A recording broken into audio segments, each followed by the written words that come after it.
Welcome. It's great to have you here.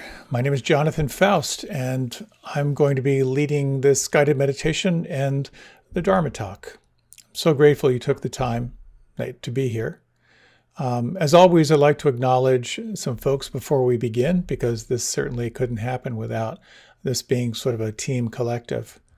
First of all, to our producers, to Glenn Harrison and Leo Gimo, who do all the mechanical stuff to make this roll out so seamlessly. Also to our mindful movement teacher to today, and to all of our mindful movement teachers. We have 3 mindful movement teachers at 6:30 Eastern Standard Time. If you like, you can join a mindful movement class to kind of prepare you for the meditation and for the talk. You'll be guided by Rita, Lynn, or Anna. And there is a link for that on my Facebook page and also on my website. So that takes you to about 7:30 when we have this meditation. And then the meditation runs till about 8 to 8:45. I yak on some topic on the Dharma. And then if you like, you can join Ray Manioki and Tara Cassidy, who offer a mindful dialogue session afterward. This is basically a facilitated discussion where you can kind of connect with like-minded people. You can share about your practice. You can share about the talk, anything you liked, anything you didn't like, anything that got stimulated for you. It's a very sweet way to connect with other people. So all those links are on my Facebook page and on my website. I also want to thank the Insight Meditation Community of Washington for all they do and for hosting this class, and as well to my good friends at the Unitarian Universalist Church of Arlington, which has been the physical host of Monday Night Meditation when it was possible to physically meet together. There is a mailing list you can sign up for if you like. There's a monthly and also a weekly. In the monthly, I offer a summary of the talks. I share some resources. I share my photography for the month. And there's a weekly that gives you a little bit more of a what to expect in the next talk. That's also on my website. And finally, as I always share, this is offered in the spirit of dana. The word dana means generosity. And these teachings, according to kind of the classical teaching in the Buddhist tradition, the teachings are considered priceless. And therefore, there's no set fee for these teachings. They're offered freely. I certainly offer them freely. There's something about ensuring that no one will be denied access to these practices and teachings if they're interested. And part of the freely offering is if you feel drawn to support this, thank you so much for making a donation. You can do that through my website.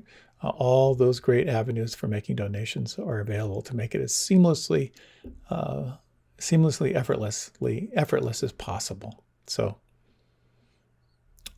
the greatest gift, I think, is the practice, and that's what we're going to dive into. So grateful you're here, grateful to be able to share these practices with so many of the coolest people around the planet. Our theme for this next period of time is on letting go. And in many ways, this is the essence of meditation. It's about letting go of the narrative, letting go of your story. It's about letting go of the future. It's about letting go of the past. It's about letting go of worry, letting go of wanting, letting go of restlessness, letting go of hate, letting go of depression, letting go of doubt, letting go of self-judgment. Whatever we notice in the moment, like anything that isn't permanent, which is a lot, it's about letting go and coming into this place of here and now. Letting go is not about premature transcendence. It's about letting go in a way that you can actually be with what's there.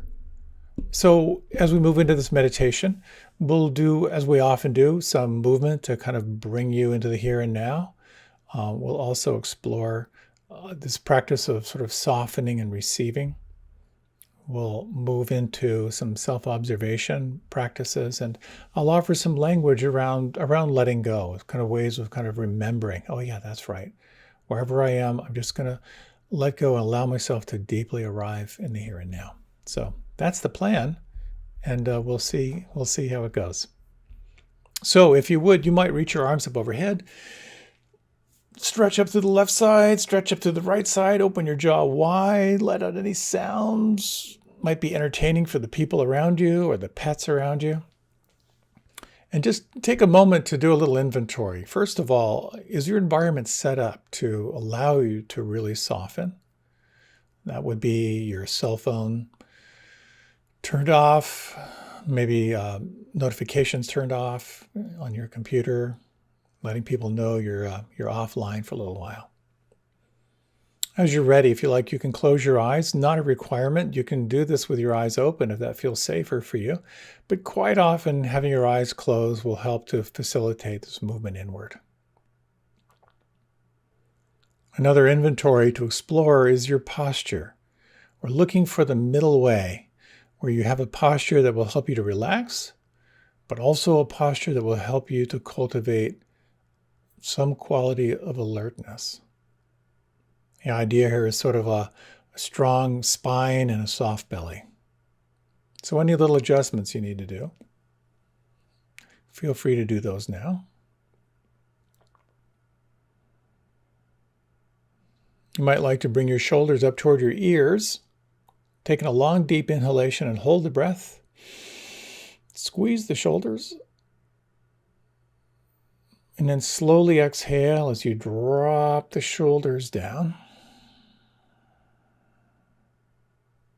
Feel the natural, effortless flow of breath.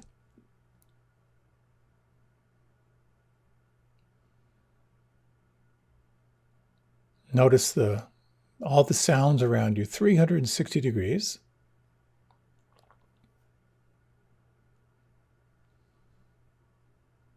And feel the quality, the texture of the air. Is the air humid, dry? How does it feel against your skin?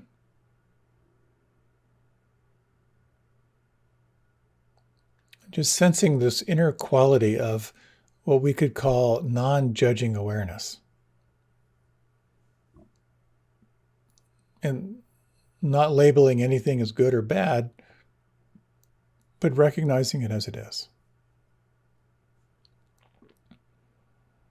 And if you like, on the next inhalation, breathe in slow and full to the count of 3 or 4 or maybe even 5, and then hold your breath. You might purse your lips like you're going to whistle, and then slowly exhale through your pursed lips.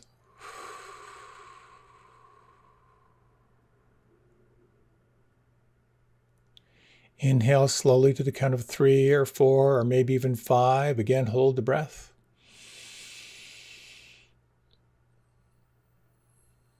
Pursing your lips like you're going to whistle. Slow exhalation as you soften, relax, and feel.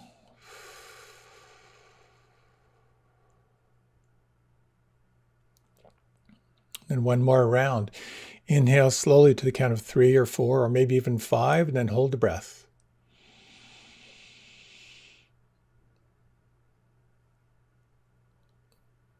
Pursing your lips as if you're going to whistle. Slowly exhale as you sense what could soften or relax or let go. And then release your breath to its own natural flow.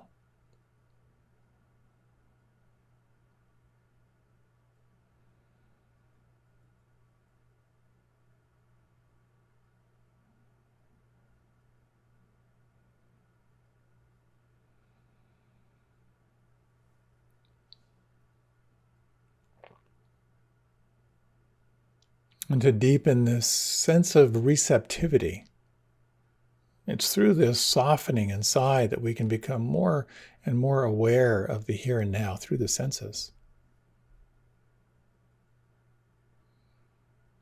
Imagine you could allow all expression to melt away from your face, softening through the jaw,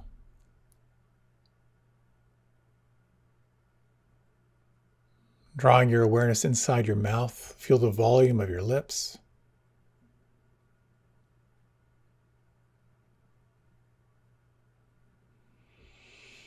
And could you relax the root of your tongue down into your throat?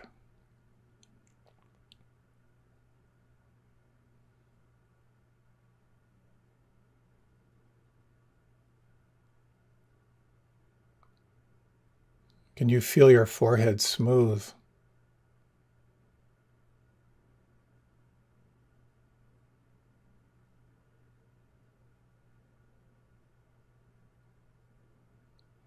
And if you bring your attention to the little muscles around your eyes and just feel, is it possible to soften the muscles around the eyes?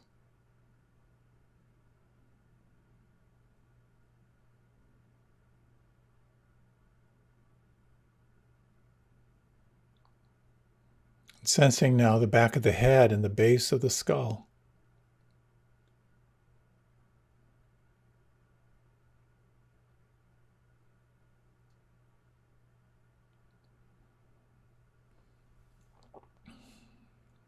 The back of the neck and the tops of the shoulders.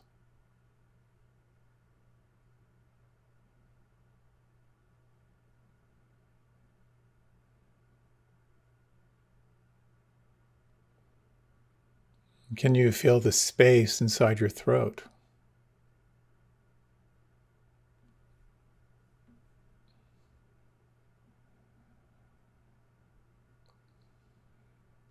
And can you feel the space inside your lungs as your body breathes all by itself?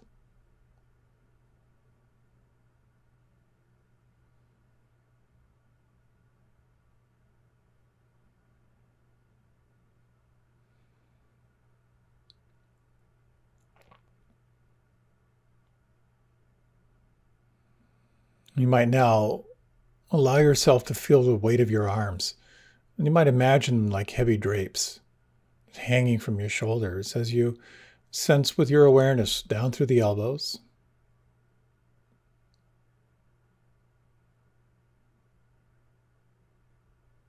and down through the wrists.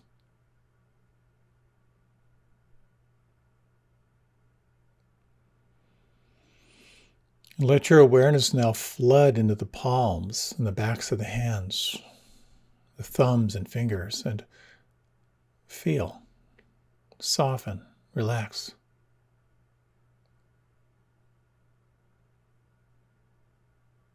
And you might notice how the more you soften and feel, the more intimately you might notice the pulse or tingling or vibration or subtle energy here.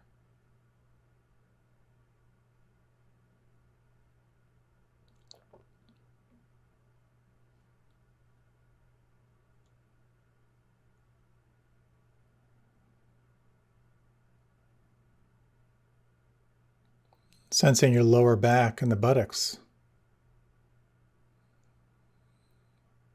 the floor of the pelvis.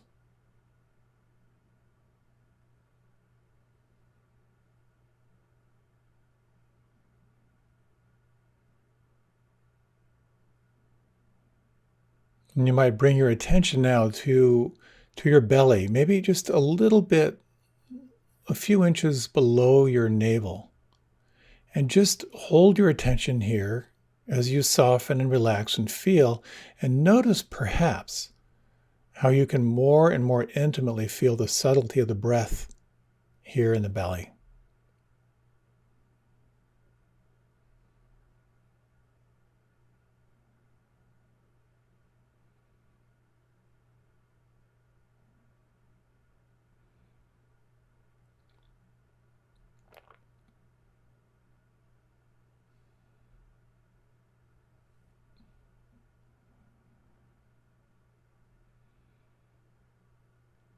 Can you feel the space or the distance between the left hip joint and the right hip joint?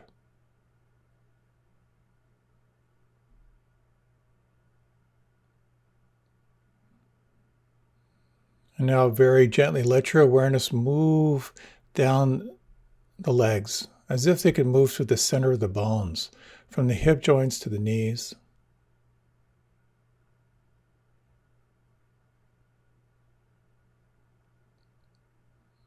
The knees to the ankles.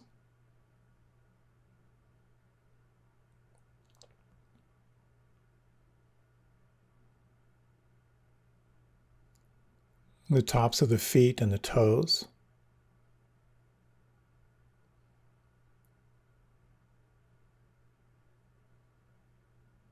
And sensing now from the inside the soles of the feet and the heels.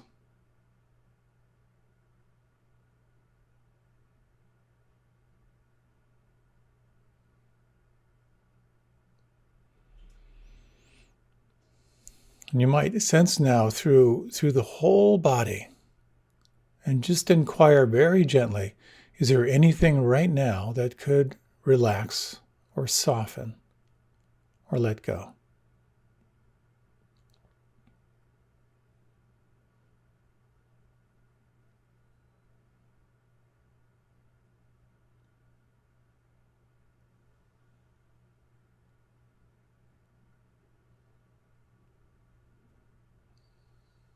And can you feel or imagine this seat of the observer or the seat of the witness, observing without preference, without judgment, relaxed and alert?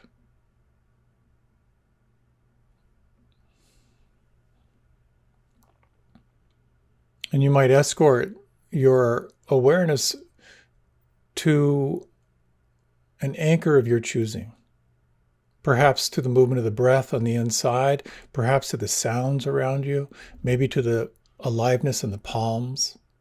Whatever anchor you choose, let this be your home base. When you notice the mind lost in thought, guide yourself back to re-arrive and to receive right here at the point of your anchor.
You might notice where your mind is right now. If it's lost in thought, is the thought leaning toward the future, reviewing the past, commenting? And you might inquire, can you let that go? Can you allow yourself to re-arrive? What could soften right now on the inside? For the next 3 breaths, how intimately can you experience and feel your anchor from the inside?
The more you re-arrive,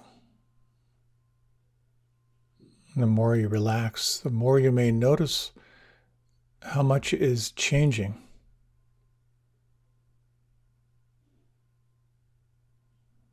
And you might, in your own way, again, sense this seat of the observer, observing without judgment, observing without preference.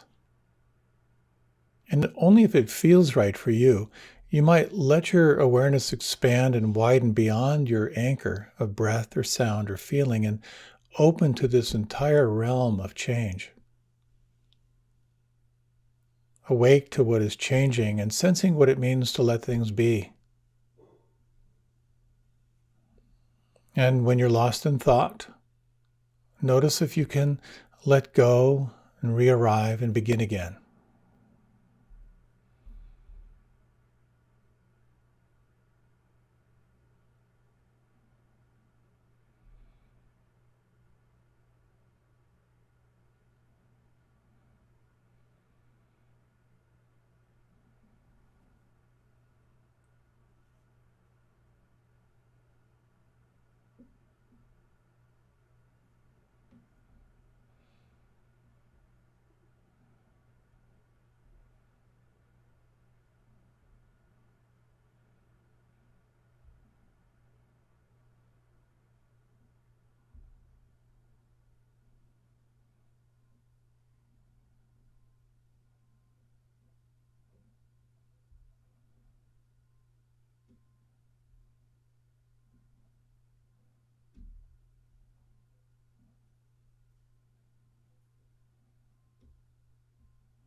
Is there anything right now that could soften?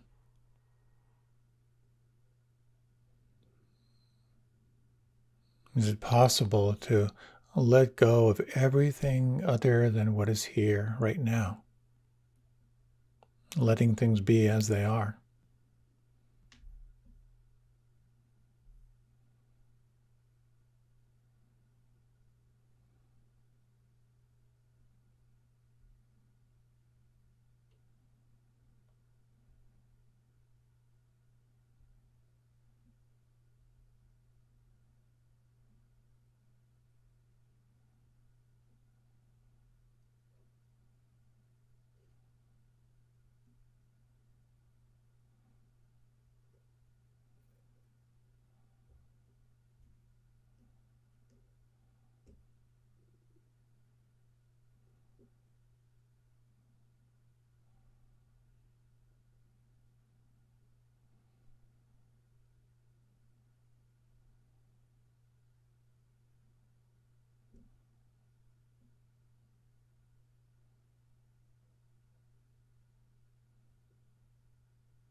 And in these remaining 5 minutes or so, you might refresh your practice,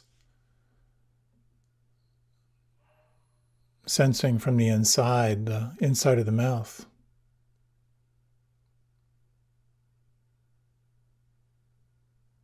the palms,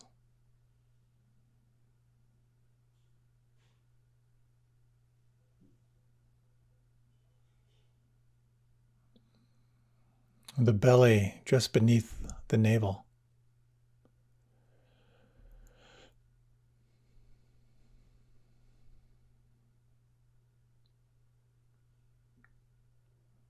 The soles of the feet and the heels.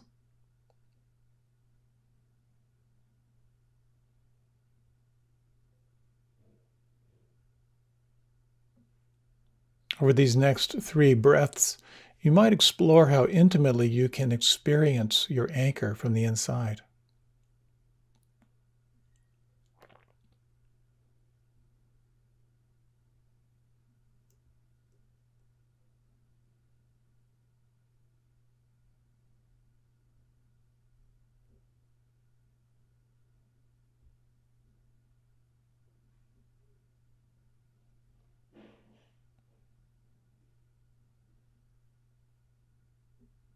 Can you sense this quality of the non-judging observer?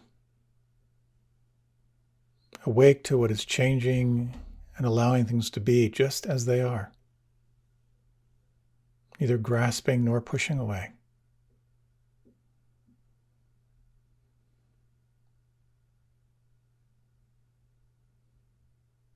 And you might, if you like, in these remaining minutes, let go of the anchor.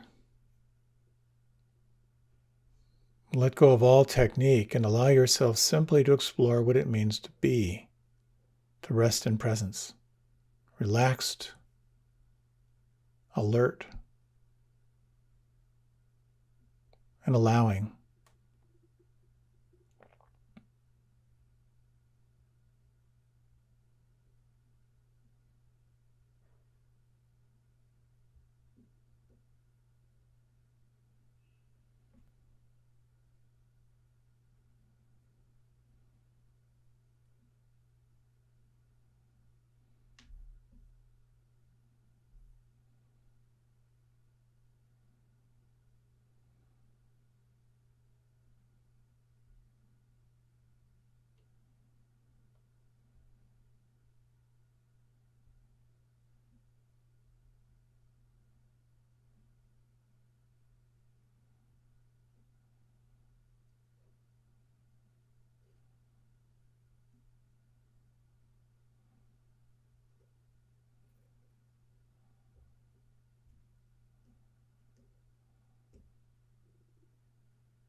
And you might inquire, is there anything right now that could relax or soften or let go?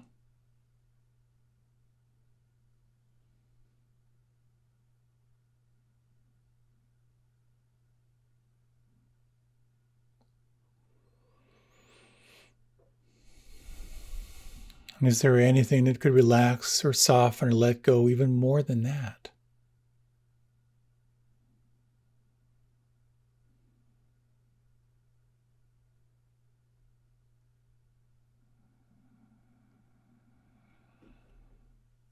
You might notice where you feel the breath inside right now.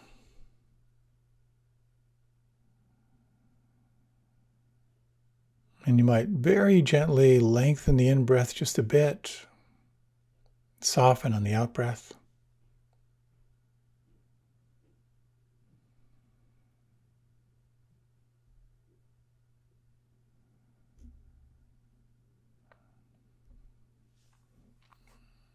And with your eyes closed, you might let your head very gently drift to the left and to the right, just sensing the movement from the inside. And now let your body begin to stretch and move in any way that feels good for you. Take your time for your transition.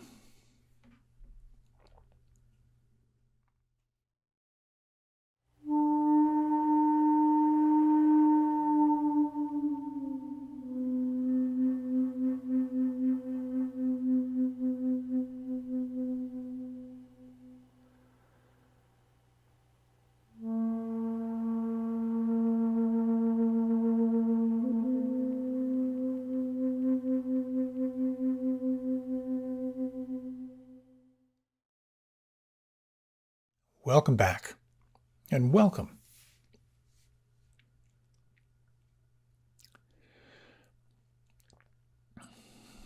There is a meditation master, previous generation, by the name of Ajahn Chah, who's very much an inspiring teacher from the tradition of mindfulness.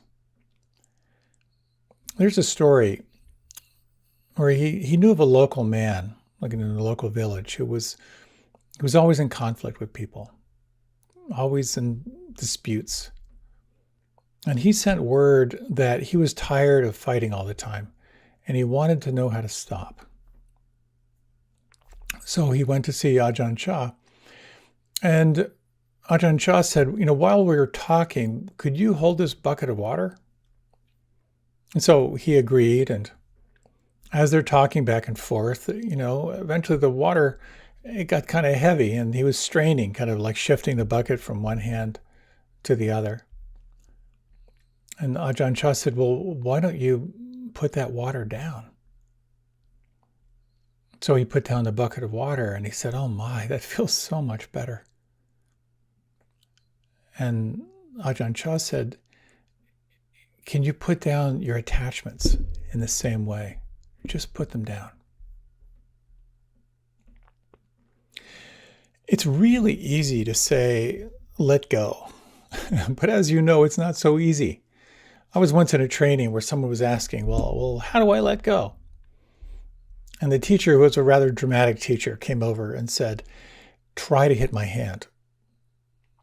And so the person tried some feeble thing with his hand. He said, no, try to hit my hand. Don't hit it, try to hit it. And the point was, he said, you can't try to hit my hand. You either hit it or you don't. You can't try to let go. You either let it go or you don't. So I'm just wondering if you've ever had to let go of something but couldn't. If you haven't, you might just want to change the channel. But what I'd like to talk about, really 4 parts. The first part, what do these teachings say about letting go? The second is this practice of how do you incline your mind toward more and more of letting go and arriving in the here and now? Part 3, I'd like to talk about this sanctuary of selflessness. What does it mean to actually explore selflessness in the world? And fourth, the power of remembering that you can't take anything with you at the end. Remembering that. So I thought I'd start off with the punchline.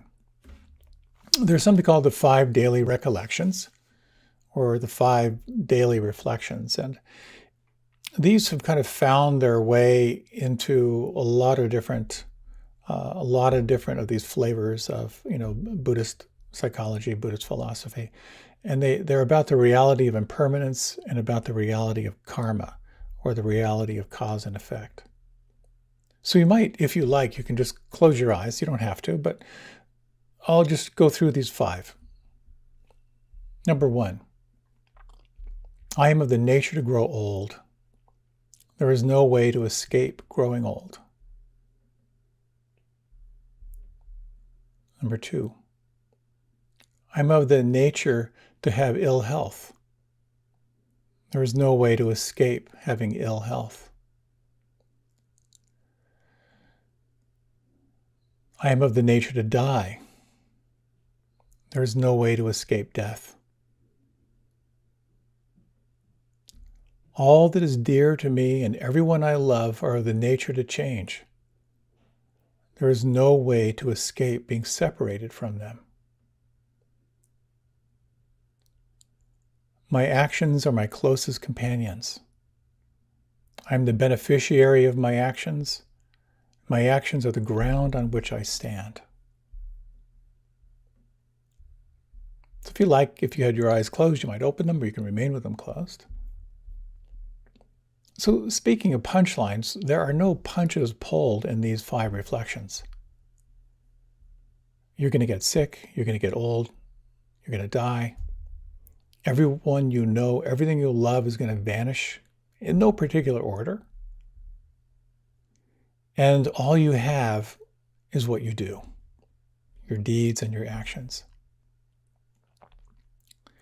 When you think about that, sickness, old age, death, loss, the refuge of your actions, how does that feel? Many people report when they kind of take on these daily reflections that it brings up a huge amount of sadness, a huge amount of grief and regret. It's painful to realize we have to let go of everything we love in this life. But in the same way, many people report that there's some relief. And the relief comes when you remember that this happens to everyone. There are no exceptions when you're in one of these human flesh units. There's a certain relief in the truth. And you may find as you move into this practice of just reflecting on the inevitability of sickness, old age, death, and loss, and on the reality of actions, it can kind of move you through layers. There can be grief for all that you've missed in this life. There can be grief and regret for reflecting on your unskillful actions. But you also get access to the present. You get access to the possibility of forgiveness. And you get access to remembering the fact that what you have is your actions, what you actually do. So when it comes to letting go, to the art of letting go and how to let go, it's always helpful to kind of back up and remember the four main principles that inform the practice. The Four Noble Truths, if you will. The fact that everyone in human form at some point suffers. And suffering means unsteadiness, dissatisfaction, stress. The second principle, that if you look carefully, you'll find that there's a cause for that steadiness, for the unsteadiness. There's a cause for the stress, the dissatisfaction, and the cause has something to do with holding on. It has something to do with clinging to some kind of identification. The third principle, or the third truth, is that you can let go.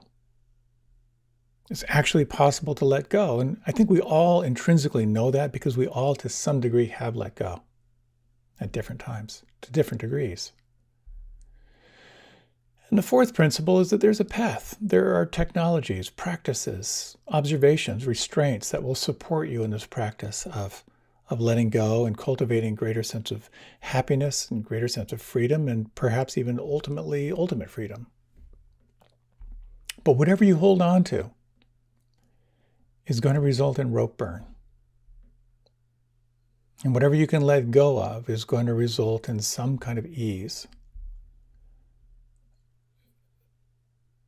Again, this is all so intrinsically true. And it's one of the things I love about, like they say, like true Dharma, like true truth, is it can be grasped by a kindergartner, but it also has a subtlety of practice that can take us all the way through our life. The trick is remembering. When you're frustrated, remembering, all right, it's not so much about what's happening, but how I'm relating to it. So how am I relating to this frustration and to this rope burn? Now, remembering is so powerful, but it's also helpful to look at what happens when you forget. When you forget to incline your mind toward letting go. So there's an allegory, one of these classic teaching stories, and the allegory is this young bird, just a carefree, happy young bird that was just free to catch insects, to fly freely. And over time, it decided that it would keep a little pebble to remember the fun times and the sad times. So whenever anything great would happen, it would keep a pebble. Whenever anything challenging would happen, it would keep another pebble. And there were times when it would recount the pebbles. It would just go through and remember each pebble and laugh at the pleasant memories and cry at the sad ones. And as this bird aged, she had more and more pebbles that she was holding on to the point where she could no longer fly.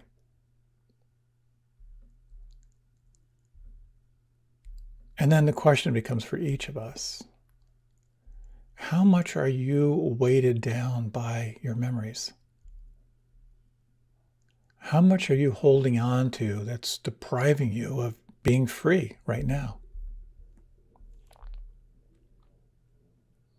A little Zen pop quiz reflection, if you wish. I'm going to ask you this question 3 times. In your life right now, what's one thing that's between you and feeling free or feeling happy? And just notice that. And second question, what's another thing in your life right now that's between you and feeling free or feeling happy? Just name that, whatever comes up. And one more question.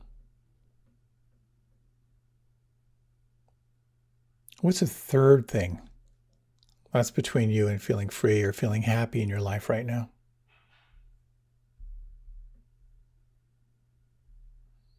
And in your own way, you can just say hello to that.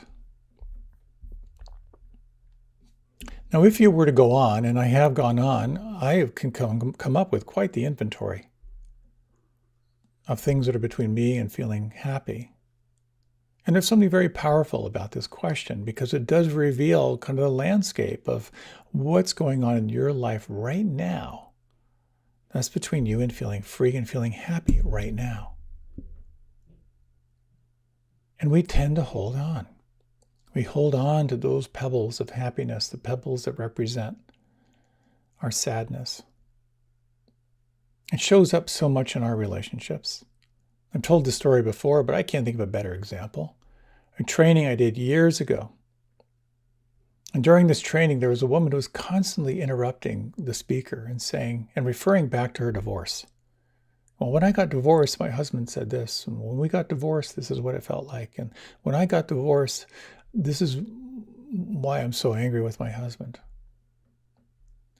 It was beginning to irritate everyone in the whole room. And at some point, the instructor stopped and said, "So excuse me, how long ago was your divorce?" And she said, 37 years ago.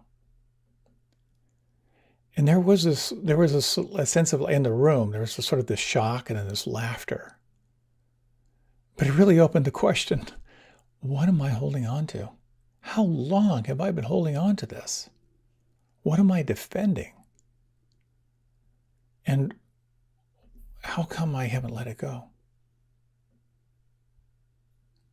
So maybe you've noticed some of the signs of not letting go. The rumination, where you find yourself cycling back again and again, replaying the old hurts, replaying the unfulfilled desires, the unfulfilled wants. And I know many people, myself included, feel kind of tortured by that. And it's when I go back and I revisit some wound that's not fully healed, it's never anything new. I'm replaying the same stories. It's the same feeling inside when I replay it. It's almost a habit.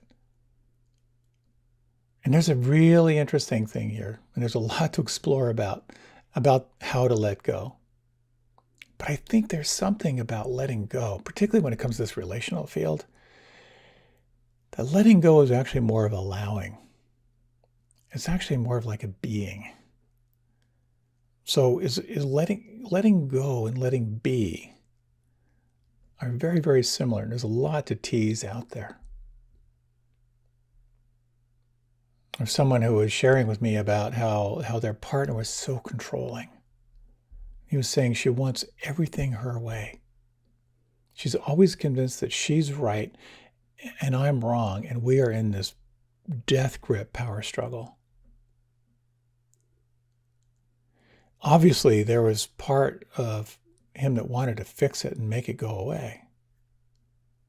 But he realized as we talked that actually there was something around really letting be, like really being with the frustration and being with the hurt and being with the possibility that maybe that she was informed through some kind of hurt and some kind of wound of her own.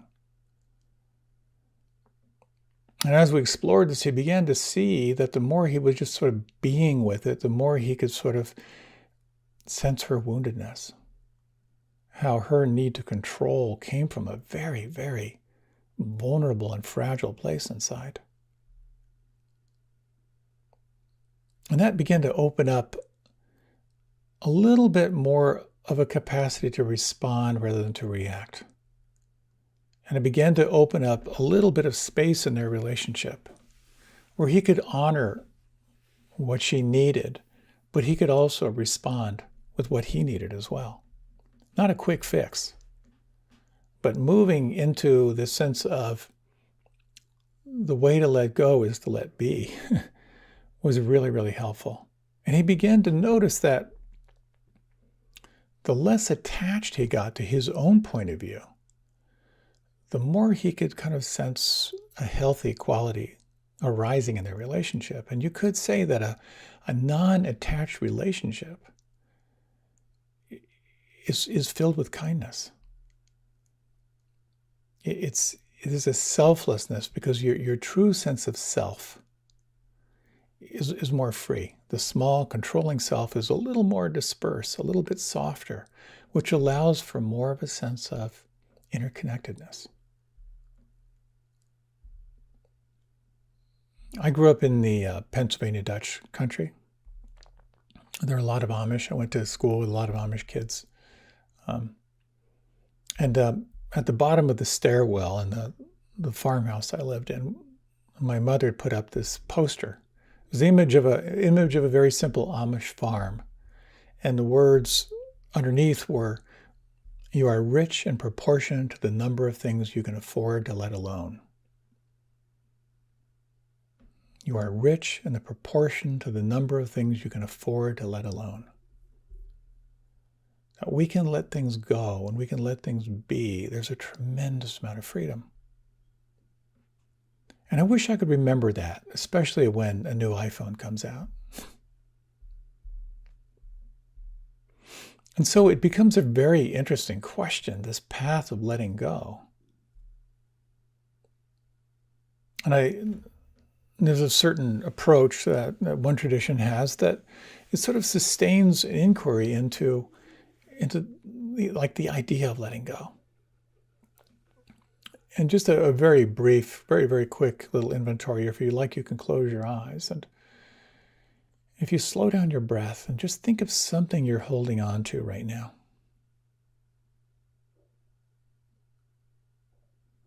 And just take a few moments. It doesn't have to be huge. It can just be sort of like a preference that you might have. I'm going to ask you 3 questions. But first, you might just sort of sense, what is it like to hold on? Can you sense that holding on? And these are the 3 questions this tradition offers. The first question, can you let it go right now?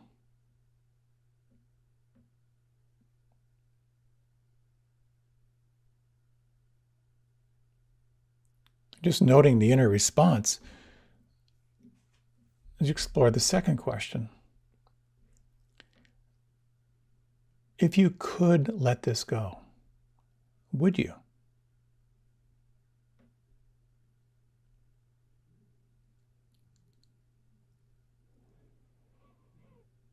And the third question, when would you let it go?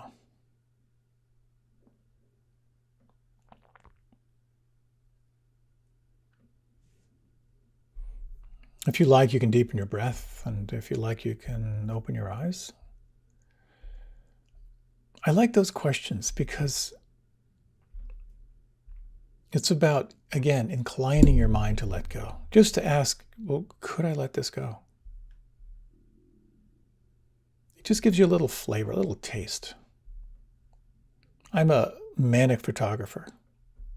iPhone 13 came out. Major improvement in the camera.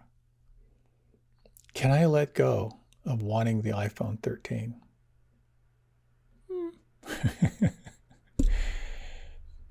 Yeah. And then what does that feel like if I could let that go? If I could let it go, would I? Yeah. When would I let it go? Whether or not I get the iPhone 13, I probably will get it. It's very healthy just to sense and feel like that desire, the wanting, and the possibility of letting it go. And I actually could, the more I think about it. even though there's some very cool features. As Ajahn Chah, back to Ajahn Chah, the great meditation teacher, he said famously, you've probably heard these words before, if you let go a little, you'll have a little bit of freedom.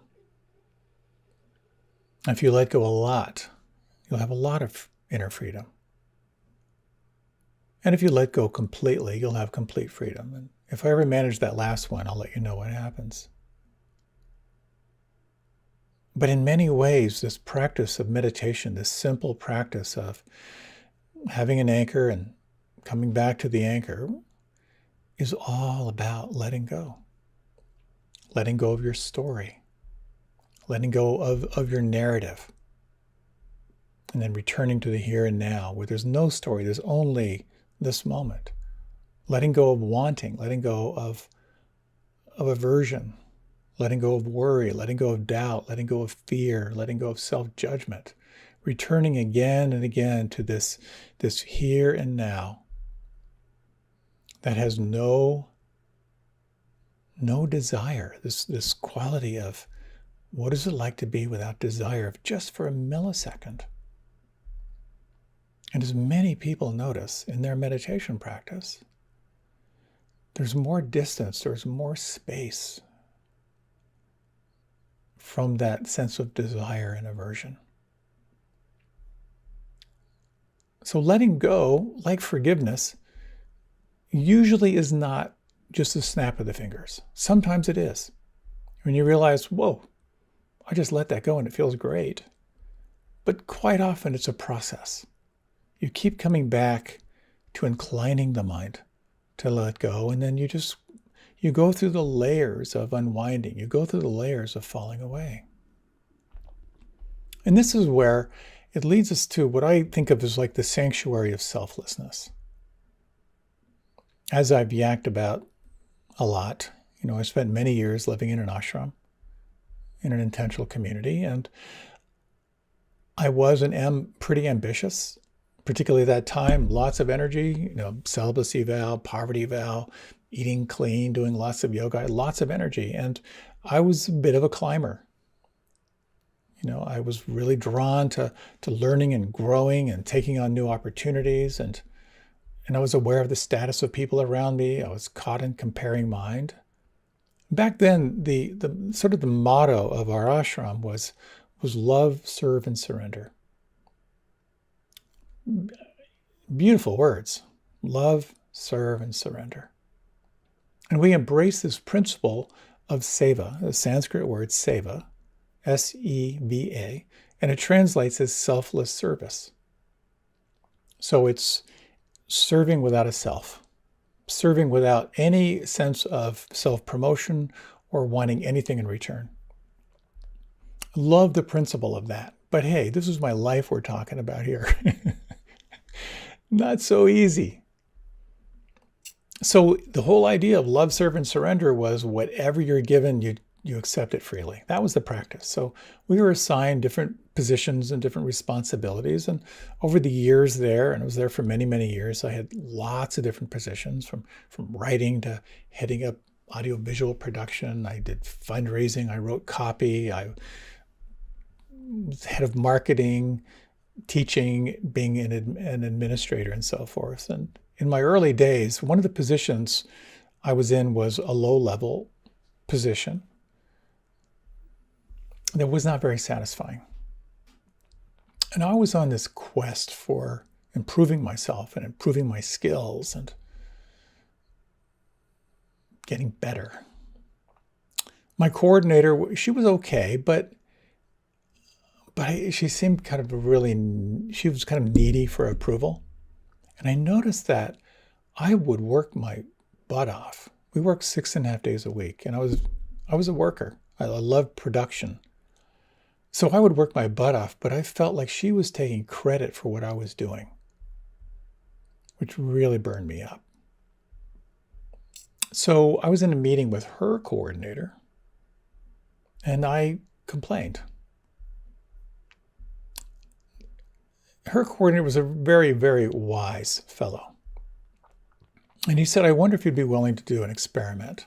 And I want to talk with you in 1 week. I said, sure, you know, anything to grow.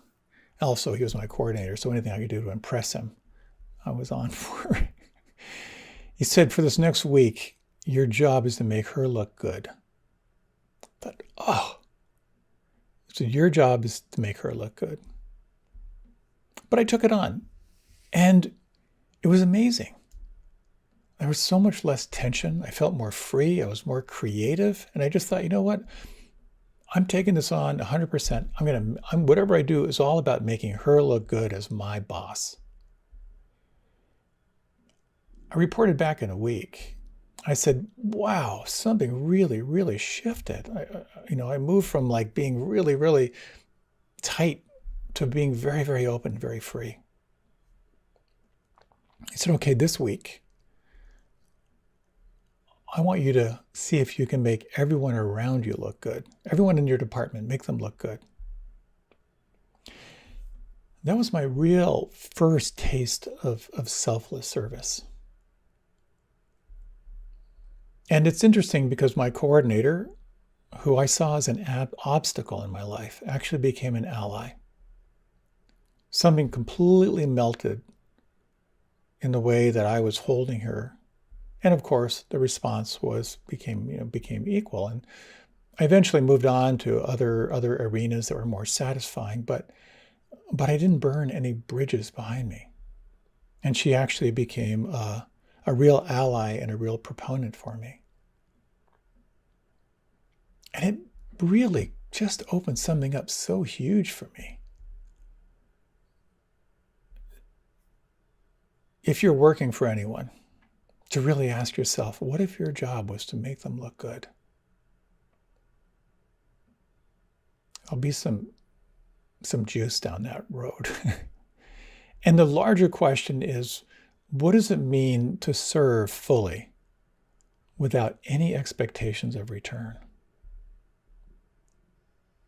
What if your job, if you will, was to be a benefit to those around you, to help them be happy without any expectations? There is such deep freedom there. And it's a refuge I come back to again and again. As in the yoga system, they say, the practice is to renounce the fruit of your actions. Renounce the fruit of your actions. So when I offer these talks, it's truly with the intention that they might serve, that I might do my best to let it go, to release it, without any expectation of return.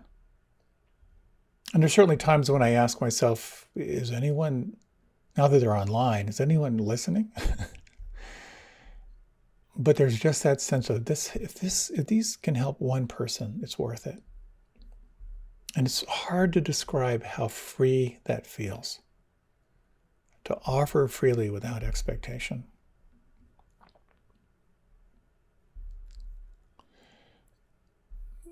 So I'd like to speak a little bit about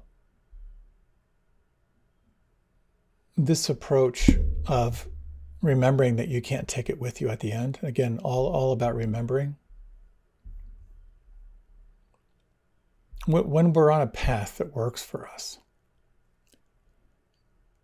it's easy to get attached to that path, to get attached to our view of reality. And there's a story, which again you may have heard, but kind of a classic example. When the Buddha spoke of, imagine there's a raging river. To get across the river, you need to build a raft. And so you build this raft, and the raft saves your life. You escape to the other side, you're safe. When you arrive on the other shore, you don't carry the raft on your head and keep going. You don't keep the raft as a piece of property, you keep moving. And this is so critical and something we tend to overlook. Your practice or your path is evolving. And it requires a real surrender of your experience, moment by moment. So here's some instruction from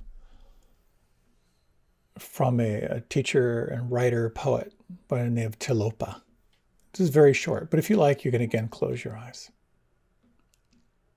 This is a little inquiry into letting go. You might take 3 slow breaths.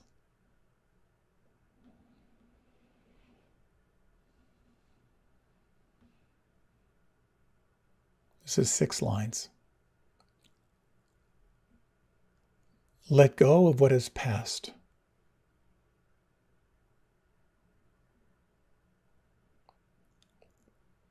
Let go of what might come.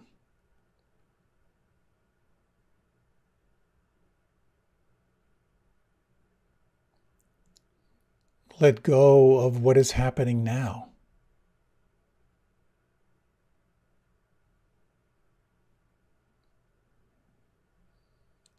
Don't try to figure anything out.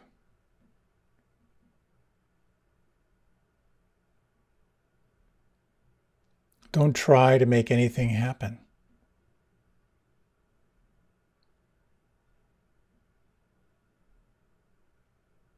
Relax right now and rest.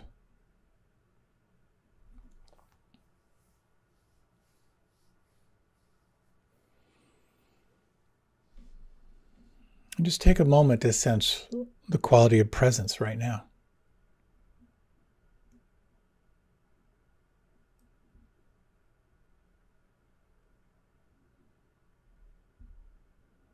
If you like, you can open your eyes, or if you like, you can remain with them closed.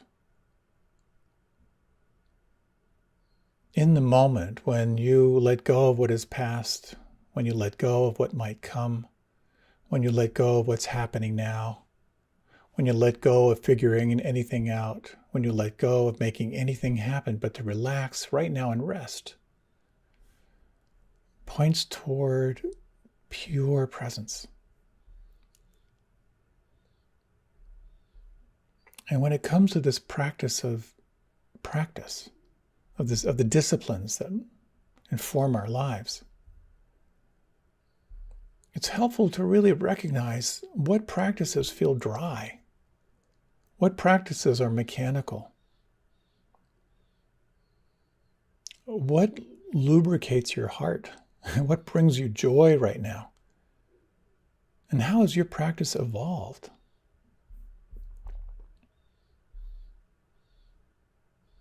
Here's a line I found helpful from the Dalai Lama. He said, one of the key paradoxes in Buddhism is that we need goals to be inspired, to grow, and to develop, and even to become enlightened. But at the same time, we must not get overly fixated or attached to these aspirations.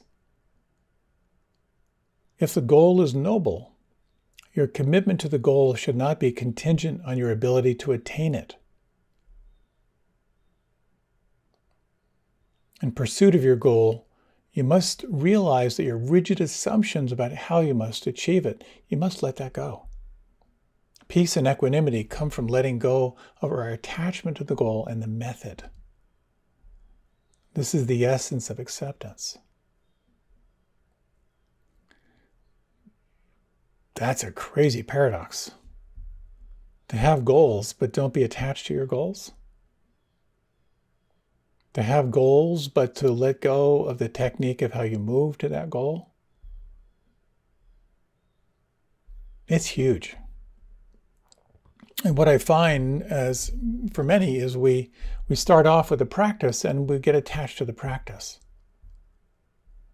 And for me, I've done so many different practices over the years. There's some statement in the scriptures that I think they say that there are 186,000 Dharma gates. There are 186,000 techniques that can take you into the experience of oneness. Way, way back when, and I'm feeling old these days, when I first started yoga, and I would say, oh yeah, I'm doing lots of yoga. People would say, what's yoga? And now, when you say, I do yoga, the vast majority of people say, oh yeah, what style? Bikram, Iyengar, Kripalu, Shivananda. Now go through the whole list. Your practice will evolve. For many years, I was very into rigorous practice. Maybe one of the more extreme is Bikram yoga. If you're familiar with Bikram yoga, it's 26 postures 2 times in a room heated to about 110 degrees. Vigorous, incredible benefits. You feel like you're just squeezing the toxins out of you. It doesn't light me up anymore. And while we want to cling to a path and hold on to a practice, at some point it will evolve. And there have been so many practices that I've enjoyed that I just had to let go of. Either they lost their potency, or something began to emerge that was calling me. And for many people, for example, they start with concentration practice, arriving, gathering again and again, because it's very, very powerful. And quite often that will evolve into more of a mindfulness practice, more of the insight. Oh my gosh, now that I'm more and more here, I'm beginning to recognize patterns. I'm beginning to see kind of habitual ways of mind. I'm beginning to recognize thought forms and beliefs. And there's that move toward cultivating more and more of the witness. Many people might notice from there is that the sense of like, my gosh, well, what is it that is aware? What if I actually train my attention more through my practice on being aware of awareness itself? I often talk of this, but I think the reason why I talk about this is because I need to hear it over and over and over again, is that ultimately, I'm talking ultimately here, this is a pathless path. That is to say, all you ever truly have in any given millisecond is awareness of what's happening, and then a question of how to be with it. When the Buddha said, allegedly in his dying words, be a light unto yourself, don't look for teachers or scriptures to show you where to go. Verify it, validate it within. To me, that points toward an ultimate quality of letting go, which is to really trust your inner knowing. Trust your own inner Buddha nature, if you will. Trust your own awakened nature to be your guide. It's about letting go of a path and trusting that the external form of different paths and traditions and disciplines can be enormously helpful, but to consciously choose what most resonates for you.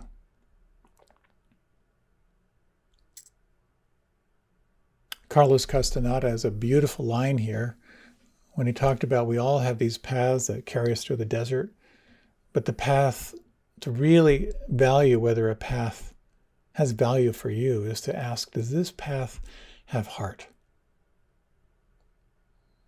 And what he said, as an old man, I've come to recognize that this question is very, very powerful.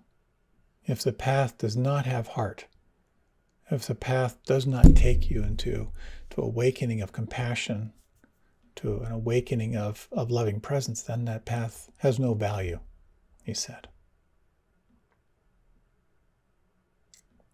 So I'd like to share with you a relatively long quote, again, here from Ajahn Chah. And they're really a form of meditation instruction. So if you like, you can close your eyes, and we're going to end with this. So you might take 3 slow, deep breaths. It's a beautiful instruction here on letting go.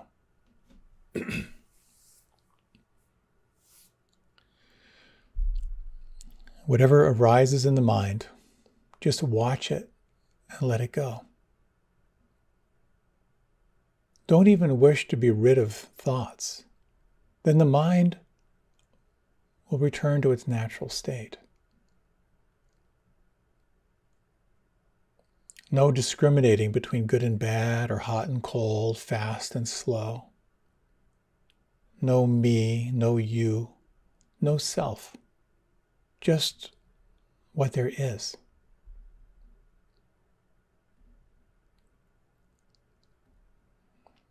When you walk, there's no need to do anything special. Just simply walk. See what's there. No need to cling to isolation or seclusion. Wherever you are, know yourself by being natural and watching. If doubts arise, watch them come, watch them go. It's simple. Hold on to nothing. It's as though you're walking down a road. Periodically, you run into obstacles. Just see them and overcome them by letting them go. Don't think about the obstacles you've already passed. Don't worry about those you've not yet seen. Stick to the present. Don't be concerned about the length of the road or the destination. Everything is changing. Whatever you pass, don't cling to it. Eventually, the mind will reach its natural balance where practice is automatic. All things come and go themselves.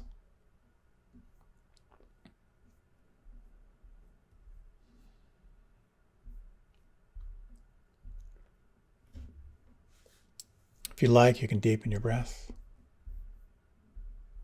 And if you like, you can open your eyes.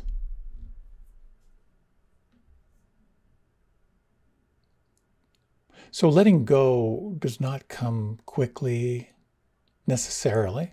Sometimes it does. It's not automatic.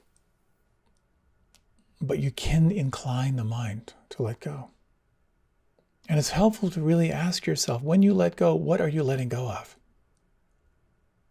Whatever you're letting go of has some form of holding on. Letting go of wanting, letting go of hatred, letting go of restlessness, of worry, of self-criticism, of doubt. It's all about re-arriving in the here and now. And finally, it's really helpful to recognize that there are times when it's okay to not let go.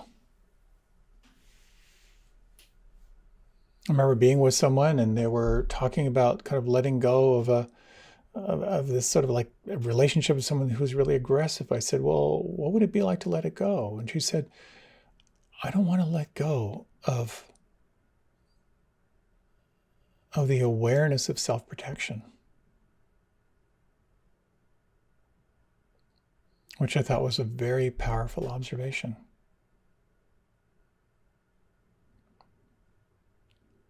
In remembering that